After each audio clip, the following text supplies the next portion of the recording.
It does feel very like I want to wavy. dance. Yeah. I want to dance when we hear this. Yeah. Our brand new theme music by Wink and Sue. Thanks, Lincoln. Thanks, Lincoln. I'm Tish. I'm Lily. And together we are Haunted Housewives. And we are back with our 2025 Haunt Season series on something old, Something new. something bloody. Something boo. And tonight we are here to talk to you about Hell's Hell's Dungeon. Well, I feel like I paused. Like I was just waiting for you to say it. I was like, oh, wait. Hell's Dungeon. Hell's Dungeon. In Dayton, Ohio. We took a road trip out to Dayton this past weekend, September 20th. There are some excellent haunted attractions out there, including Hell's Dungeon. Our pal Twitchy the Clown Hunter asked us to come out and see what was happening down in the depths of the dungeon this year. It's been a few years since we were there, so we thought this was a perfect opportunity to take a little road trip and see what Rufus and the Rejects are up to. So we are coming back with our report on what's old and what's new there. And I'm going to kick things off with our... I thought you were looking at me to start. I was like, no, wait. Rude. No. I know. No. I'll start because I've got this something old. Yes. What's old about Hell's Dungeon is the party atmosphere. Oh my gosh. You hear the names Hell's Dungeon and you think, oh, this is going to be dark and awful and horrible and intense. Ominous. And, No. Formidable. Let's come up with some more adjectives here. It sounds super, super scary, but the idea behind Hell's Dungeon is that Rufus the Demon presides over a corner of hell that is made up of the rejects, the misfits, the people who don't quite fit in. Needless to say, we fit in there. We identify very strongly with this. And what is old about Hell's Dungeon is the party atmosphere. Oh my gosh, this place is a party. You pull up to this strip mall. Yeah, I was going to say inside and out. You pull up to this strip mall and there's a street fair going on. Yeah. There's a punk band playing and people are by a hearse dancing along. There's a hearse. There's games. There's a wrestling ring. There's a wrestling ring. There's vendors set up selling crafts, and people are sitting around chatting. And there's children, throwing a football back and forth. There's a slider. Yeah. And there's more inside, kids. But when you pull up outside, it feels like this joyous community festival. Yes. Everybody's happy to be there. These, maybe if you feel like you don't fit in other places, this gives you a sense of community and a sense of belonging. And it was just fun and happy and energetic. Welcoming. And, we got there fairly late at night, but tons of people around, running around, chatting, eating, having fun. Yep. This is outside. Then you get inside. And it's still a party. Yes. I mean, even though Hell's Dungeon is built around the idea that these are sort of the worst of the worst. These are the people who have done unforgivable things. In the dungeon, everyone belongs. And even though there are jump scares and gore and creepiness, there's also a lot of humor.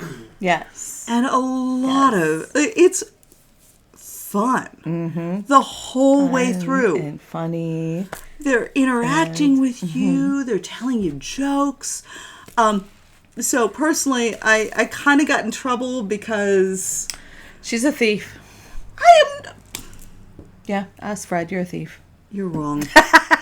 You are... You did it. I you saw are you. Bad and wrong. I saw you do it.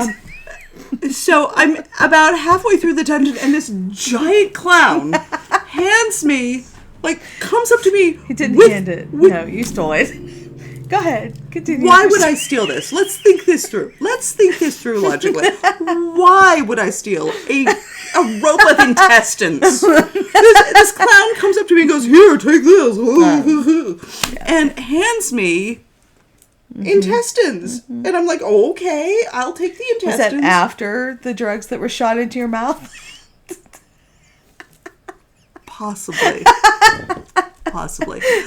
And this became a running joke. The fact that I'm walking through this haunted attraction like with hands full of intestines and eventually got in trouble because there was a doctor trying to put the intestines back into a body. Yeah. There are clowns. There's a freak show. There's kids. There's a lot of animals. There's animals. And I'm going to give a shout out to the little clown with the big voice. Holy cow, kid. You have some pipes. Yes. But this is a nonstop party from the time you hit the parking lot until you exit. It is, it's scary. There are jump scares. There's gore. There's weirdness. But end to end, this thing is just fun. Yes. It's fun. And we remember that from our original visit 3 years ago. So that's my something old. Hell's Dungeon remains a party. Yes. And something new for Hell's Dungeon is it is a lot longer than it used to be. They keep adding things as they keep going, and the longer they're open, the more they have, and there's just more and more, and more party. It is so much fun, and there's just so much to see and do. There's so much interaction. You literally interact in every single room. Single scene. Like, it's not like you're walking through. Like, you stop and you interact, and it doesn't take forever, but there's like at least a small scene in each one. And sometimes it's aggressive. Sometimes they're yelling at you about something that you didn't know you needed. I'm sorry. Next time I will bring the paint chips. Bring paint chips if you go. Bring paint chips. It wasn't something I thought of bringing. And be prepared to pet the crocodile, but don't touch his bone. Yes, he's picky about it. Who touches his bone. Yeah. It's just so interactive. It's so much fun. Like she said, it's a party, and it's a lot longer than I remembered it being last time. It's significantly. It took us 40 to 45 minutes to get through this place. Yeah. And it's not like we stayed with each scene forever. We... And there's nobody caught up to us. We didn't catch up to anybody else. There's a huge variety. I mean, there's zombies. There's zombies. There's a funeral home. It does start off quieter. That's another place that starts off a little bit quieter and then it gets more intense. Yeah. There's an asylum. There's a hospital. There's clowns. There's a freak show. There's a lab where they're experimenting on animals. There's so much going on the whole way through. There's a cryptid museum camp. There's some really cool stuff. Yeah. There's so much to look at the whole way through. And so much interaction. It was constantly surprising. Like, we didn't know from 1 minute to the next. Right. Like, what was going to happen. Yeah. Because the loose storyline is that Rufus, who's the demon who presides over this, has abandoned this section of hell, and his rejects have just taken over. Yeah. So you have all of this chaos. And he knows who you are. Oh, he definitely. Rufus knows. Yes. Rufus knows. Yes. He sees you. And like, and I feel like, well, you might hear a little bit. Like a lot of times when places are spaced out like that, you can hear a lot. But I didn't really. I was so much more focused on what was going on in our room we're in, and the actors do a really good job of kind of like making sure you can hear them. I've noticed they kind of get like a little bit closer. That's a really and good like point. They are very good at getting. This is sort of a touch haunt in that maybe if I bump into you, it's not aggressive. I need to tell you something. It's not brutal. No, but it is the kind of place where you probably might be handed will. intestines. Might be handed intestines. You will, probably will come into contact with some of the characters. But this is a place where it's definitely all in good fun. It's huge. It's the bottom of at least one, maybe more stores in this strip mall. And they've done a nice job of carving up this huge space inside and making each space feel focused and individual. And the actors are really good at getting close, making sure that their patter is heard, making sure that you understand where you are in their story. And it's very DIY in the best way. Like, this is a place where the haunt runner and the actors and the set designers have their own vision, and they all work together. They're building their stuff. It's not, you know, giant animatronics and Spirit Halloween props. It's their own vision of what would be weird and fun and creepy and get a reaction from their guests. But yeah, it was significantly longer this time than the first time we visited 3 years ago. So, and honestly, if you can predict what's happening next, if you know where the story is going, you are Nostradamus. You're better than we are. we were absolutely no way. We were lost because I feel like if we had gone through again, we still would not know. It would have changed. It would have changed because there's a lot of improvisation, changes with the actors, changes with what information they want to give you, and the kind of interaction they want to have with you. So. Yeah, it's very playful. It's like it is. Yes. And it really playful.